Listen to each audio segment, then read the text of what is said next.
आज ही Doubtnut app download करें। Doubtnut पर होगा अब आपके सभी मैथ्स, केमिस्ट्री, फिजिक्स और बायोलॉजी डाउट्स का सफाया। बस अपने क्वेश्चन की फोटो खींचो, उसे क्रॉप करो और तुरंत वीडियो सोल्यूशन पाओ। Download now. यहाँ पर हमें क्वेश्चन में दिए गए स्टेटमेंट्स को पढ़कर बताना है कि इनमें से कौन सी स्टेटमेंट्स इनकरेक्ट हैं। तो जो गलत होंगी उन्हें हम सेलेक्ट करेंगे।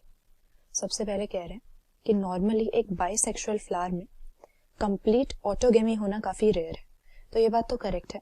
ऑटोगेमी जो हम टर्म यूज़ कर रहे हैं ये पॉलिनेशन के साथ रिलेटेड है, और पॉलिनेशन हम जानते हैं कि हमारे फ्लावरिंग प्लांट्स की यानी एंजियोस्पर्म्स की जो सेक्सुअल रिप्रोडक्शन की प्रोसेस होती है उसमें एक बहुत ही इंपॉर्टेंट इवेंट है, क्योंकि मेल सेक्स ऑर्गन जो होता है फ्लावर के अंदर ये स्टेमन कहलाता है। तो स्टेमन का जो ऊपर का हिस्सा होता है, हम कह सकते हैं इसका जो टर्मिनल बाइलोब्ड पार्ट है, ये होता है एंथर।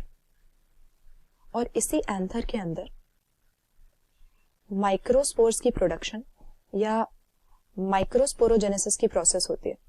तो माइक्रोस्पोरोजेनेसिस से एंथर के अंदर पोलन ग्रेन्स बनते हैं। जब एंथर मैच्योर हो जाता है तो ये डेहिस होके इन पोलन ग्रेन्स को रिलीज कर देता है। लेकिन अब इन पोलन ग्रेन्स को एंथर से निकल के जाना कहाँ है? जो फ्लावर का फीमेल सेक्स ऑर्गन होता है वो कहलाता है कार्पल या पिस्टिल।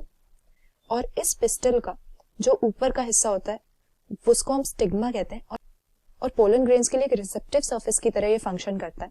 तो एंथर ने जब पोलन ग्रेन्स को रिलीज किया तो पोलन ग्रेन्स को लैंड करना होता है आके स्टिग्मा के ऊपर। तो एंथर से स्टिग्मा की तरफ पोलन ग्रेन्स का ये जो ट्रांसफर है इसी को हम पॉलिनेशन कहते हैं।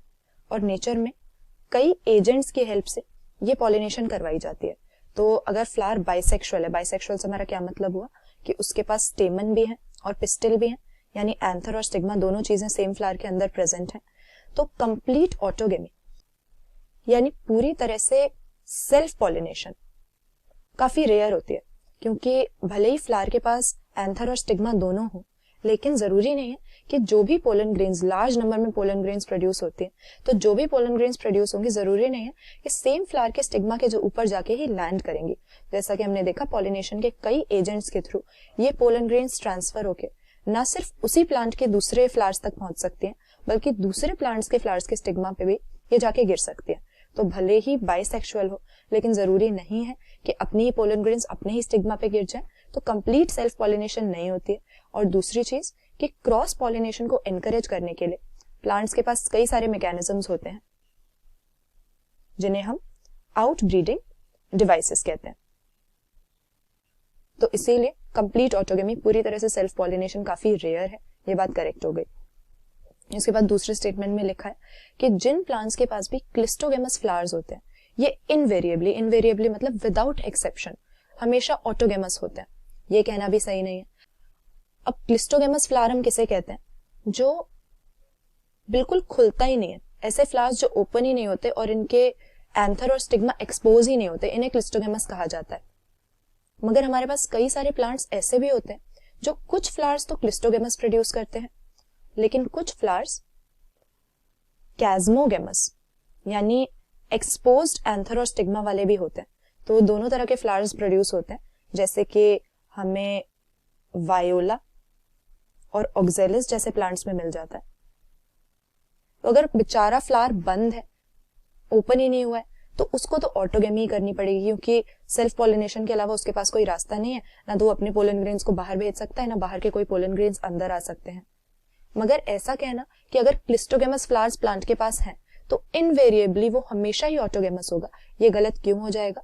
क्योंकि कुछ प्लांट्स ऐसे भी होते हैं जिनके पास कुछ फ्लावर्स क्लिस्टोगेमस और कुछ कैज्मोगेमस होते हैं, और जो खुले हुए फ्लावर्स हैं वो क्रॉस पॉलिनेशन कर सकते हैं। तो वायोला और ऑक्जेलिस जैसे ऐसे प्लांट्स की वजह से ये स्टेटमेंट हमारा इनकरेक्ट हो गया।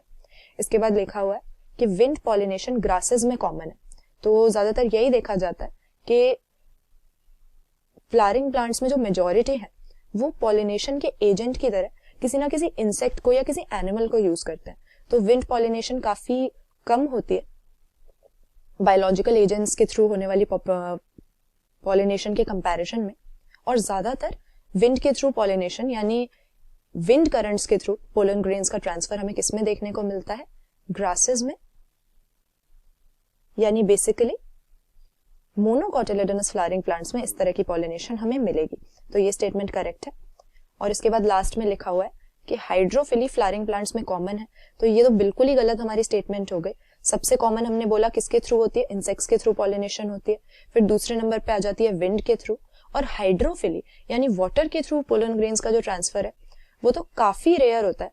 हमें कुछ लिमिटेड जीनस में, वो भी पर्टिकुलरली मोनोकॉट्स में, वाटर के थ्रू पोलन ग्रेन्स का ट्रांसफर देखने को मिलता है। तो वाटर के थ्रू पॉलिनेशन यहाँ पे लिखा हुआ है कॉमन है, जबकि वाटर पॉलिनेशन का सबसे रेयरली पाया जाने वाला एजेंट है। तो इसीलिए ये भी हमारा स्टेटमेंट गलत हो गया। इनकरेक्ट स्टेटमेंट्स हमारे कौन से हैं? एक तो वो जिसमें कह रहे हैं कि अगर उसके पास क्लिस्टोगेमस फ्लावर है तो वो सिर्फ ऑटोगेमी ही करेगा, और एक ये कि हाइड्रोफिली फ्लावरिंग प्लांट्स में कॉमन होती है।